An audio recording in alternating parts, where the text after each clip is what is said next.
नमस्कार, मैं संदेश नेमा और आप देख रहे हैं खबर समय जगत। आइए नजर डालते हैं आज की ताजा तरीन खबरों पर। प्रदेश कांग्रेस अध्यक्ष जीतू पटवारी ने चुनाव आयोग और जिलाध्यक्षों की नियुक्ति से जुड़े मुद्दों पर मीडिया से चर्चा की। पटवारी ने चुनाव आयोग पर गंभीर आरोप लगाते हुए कहा, आयोग अब भाजपा के एजेंट की तरह काम कर रहा है। उन्होंने कहा कि आयोग की भूमिका निष्पक्ष नहीं रह गई है और वह लोकतंत्र के प्रहरी की जगह चोर की तरह कार्य कर रहा है। मैं चुनाव आयोग से पूछना चाहता हूँ। भाजपा सांसद जनार्दन मिश्रा ने खुलेआम कहा कि उन्होंने खुद हर घर में जाकर फर्जी 1,000 वोट सत्यापित किए हैं। इसका वीडियो भी मैंने ट्वीट किया है। इसी तरह भाजपा के मंत्री अनुराग ठाकुर ने रायबरेली में वोट पड़ने की बात सार्वजनिक रूप से कही। ये दोनों तथ्य साबित करते हैं कि भाजपा खुद चुनाव प्रक्रिया में गड़बड़ी की बात मान रही है। उन्होंने कहा कि राहुल गांधी ने जिस वोट चोरी की समस्या को उठाया था, अब वही बातें भाजपा नेता भी कह रहे हैं। चुनाव आयोग भी उन्हीं दलीलों को दोहरा रहा है। इससे साफ है कि कोई राजनीतिक मुद्दा नहीं बल्कि लोकतंत्र और संविधान की रक्षा का प्रश्न है। जीतू पटवारी ने कहा कि वोट चोरी के मुद्दे को लेकर कांग्रेस पार्टी 25 अगस्त से 5 सितंबर तक पूरे प्रदेश में व्यापक आंदोलन और प्रदर्शन करेगी। जिला अध्यक्षों की नियुक्ति को लेकर उठे सवालों पर जीतू पटवारी ने कहा कि इन नियुक्तियों में उनका कोई व्यक्तिगत हस्तक्षेप नहीं रहा। यह नियुक्तियां कांग्रेस के शीर्ष नेतृत्व और राहुल गांधी की मंशा अनुरूप की गई हैं। पत्रकार बंधुओं, मैं आप सबका स्वागत करता हूं। आदरणीय मुकेश नायक जी, आदरणीय जयवर्धन सिंह जी, आदरणीय सभी सम्मानित आप सब परिवार के लोग। विपक्ष की लगातार राहुल गांधी जी के नेतृत्व में वोट चोरी का मुद्दा देश में एक तरह से चर्चा का विषय बना हुआ है। राहुल गांधी जी ने प्रेस कॉन्फ्रेंस लेके चुनाव आयोग की चोरी के प्रमाण देश के सामने रखे हैं। राहुल गांधी जी इस वक्त बिहार में जो वोट चोरी के अभियान को ताकत देने के लिए लगातार 17-18 दिन तक लोगों से संवाद करेंगे, पदयात्रा करेंगे, रैली करेंगे और हर तरीके से लोगों से बात करके ये जन जागरण करेंगे कि भारतीय जनता पार्टी का जो चाल चरित्र और चेहरा है, ये लोकप्रियता का नहीं है, चुनाव की चोरी का है, वोट की चोरी का है। इन सब परिस्थितियों के बाद जो चुनाव आयोग की कल एक प्रेस कॉन्फ्रेंस हुई, उसमें सवाल और जवाबों के क्रम से पता चल गया कि चुनाव आयोग चोर है और इसमें अब कुछ छुपा ही नहीं है। आप देखो कि जो चुनाव आयुक्त जी थे, उनसे किस तरीके के स्पष्ट सवाल हुए, पत्रकारों ने किए, लोकतंत्र के चौथे स्तंभ ने किए, एक का जवाब सही तरीके से नहीं दिया। और जो जवाब आए वो जवाब आए डराने और धमकाने के, वो जवाब आए हलफनामा मांगने के। हम चोरी का जवाब नहीं देंगे, उसके ऊपर से डराने की बात करेंगे। मैं समझता हूं चुनाव आयोग के आदरणीय आयुक्त जी, मुख्य चुनाव आयुक्त ये समझ से भूल गए होंगे कि आपके खिलाफ में महाअभियोग आता है। एक जज ने रिश्वत ली थी और उनके खिलाफ महाअभियोग की प्रक्रिया चल रही है।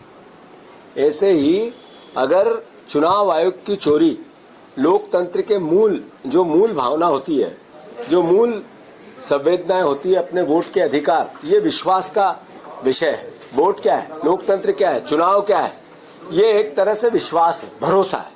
अगर उसको इस तरीके से चुनाव आयोग कलंकित करेंगे, उनके खिलाफ महाअभियोग भी आ सकता है। दूसरा, जिस स्थिति में लोकतंत्र में परिस्थिति बन गई है, चुनाव आयोग टोटल भारतीय जनता पार्टी के एजेंट के रूप में काम करते दिखे।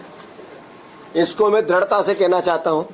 उस अपनी प्रेस कॉन्फ्रेंस में चुनाव आयोग ने किस तरीके की दलील दी, जैसे पंचायत या एक पन्ना प्रभारी भारतीय जनता पार्टी का देता है, उस तरीके से चुनाव आयुक्त बीजेपी का बचाव करते हुए दिखे।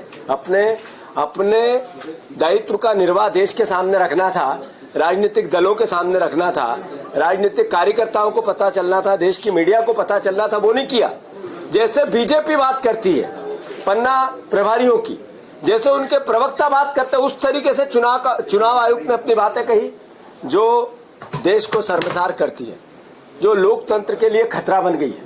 मैं फिर से राहुल गांधी जी जिस तरीके से लगातार पदयात्राएं कर रहे हैं, मध्य प्रदेश में भी कांग्रेस पार्टी ने पहले चरण का कार्यक्रम, प्रेस कॉन्फ्रेंस और जो रैलियां, जो आंदोलन दिए थे, पुतला दहन दिया था, वो कार्यक्रम पूर्ण हुआ है। दूसरा चरण का 25 तारीख से लेके 5 तारीख तक 11 दिन लगातार हर जिले में रैलियां होगी, कलेक्टर ऑफिस के घेराव होंगे और बड़े स्तर पे होंगे। एक स्टेट की रैली जिसमें केंद्रीय नेता भी आएंगे, राज्य के सारे नेता रहेंगे, सारे एमएलए रहेंगे, सारे वरिष्ठजन रहेंगे। ये मालवा क्षेत्र में 1 लाख लोगों से ज्यादा इकट्ठा हमारे कार्यकर्ताओं का लक्ष्य रहेगा। चुनाव आयोग की इस पूरी भूमिका को देश के सामने ले जाना एक विपक्ष का दायित्व है, कांग्रेस पार्टी का दायित्व है, आम नागरिक का दायित्व है, मीडिया का दायित्व है। कांग्रेस पार्टी उस पर काम करेगी। मैं डिटेल में नहीं जाना चाहता। आप लोगों ने जिस तरीके से चुनाव आयोग की कमियां, मीडिया ने जिस तरीके से 3, 4, 5 दिन से चुनाव आयोग की प्रेस कॉन्फ्रेंस से पहले और बाद में देश के सामने लेके आए, वो सराहनीय है। एहसास होने लगा है कि लोकतंत्र का चौथा स्तंभ जब देश के लोकतंत्र पे संकट आएगा तो सामने आएगा, और वो मीडिया जगत ने किया है। मैं उनको साधुवाद देना चाहता हूँ, बहुत धन्यवाद देना चाहता हूँ। साथ ही जैसे बिहार में SIR का विशेष गहन पुनरीक्षण का जो कार्यक्रम है, जिसमें कोर्ट ने निर्देश दिया कि 65 लाख कैसे वोट काटे, जरा देश को बताओ। चुनाव आयोग उस पर उत्तर नहीं दे रहा है। ये देश के लिए खतरा है। जैसा 1 करोड़ से ज्यादा वोट महाराष्ट्र में बने, सरकार बनी, कांग्रेस के वोट अपनी जगह जहां थे वहीं थे, ऐसा ही मध्य प्रदेश में भी जहां वोट थे वहीं थे, बीजेपी के वोट बढ़े। ये मैंने उस दिन भी कहा था जब हमने प्रेस से बात करी, जब चुनाव आयोग ने 4 दिन अपनी वेबसाइट बंद रखी। जो हम एक तरह से परीक्षण, सत्यापन करा के आप लोगों के सामने जो पेश करना चाहते थे, वो सिर्फ वेबसाइट के जरिए ही कर सकते थे। जो परिस्थितियां बन रही है सर्वविदित है। हम लगातार, राहुल गांधी जी ने जिस मुद्दे को उठाया है, ये कोई राजनीतिक मुद्दा नहीं है, ये देश का मुद्दा है, आम नागरिक का मुद्दा है। इससे कोई राजनीतिक लाभ भी नहीं होगा और हम राजनीति करना भी नहीं चाहते। देश आजाद हुआ था जब कौन राज करेगा ये पता नहीं था, पर देश की आजादी के बाद लोकतंत्र आना चाहिए, ये सबका सपना था। लोकतंत्र जनता के हाथ में रहे, लड़ाई ये है। मैं समझता हूं कि उस पर कांग्रेस पार्टी काम करेगी। मैं सिर्फ इतना ही अनुरोध करना चाहता हूं, हमारे सारे जिला अध्यक्षों की नियुक्ति हुई है, इनको 24 तारीख के दिन सबको दिल्ली में राहुल जी, खड़गे जी, पूरी कांग्रेस पार्टी इन बात करेगी, आपस में चर्चा करेगी और आगे की जो panchayat Congress committee, ward Congress committee का जो गठन होना है, उस पूरी प्रक्रिया का उसी दिन हम अपना पूरा कार्यक्रम घोषित करेंगे। और मैं मानता हूं फिर से आप सबकी जो भूमिका है, एक सकारात्मक लोकतंत्र को बचाने में विपक्ष को सहायता करने की भी है और लोकतंत्र बचाने की भी है। इसके लिए आप सबने सकारात्मक सहयोग कर रहे हैं, मैं आप सबका धन्यवाद देता हूं। कोई सवाल है? इलेक्शन कमीशन ऐसी और रोचक खबरों के लिए जुड़े रहिए खबर समय जगत के साथ। नमस्कार।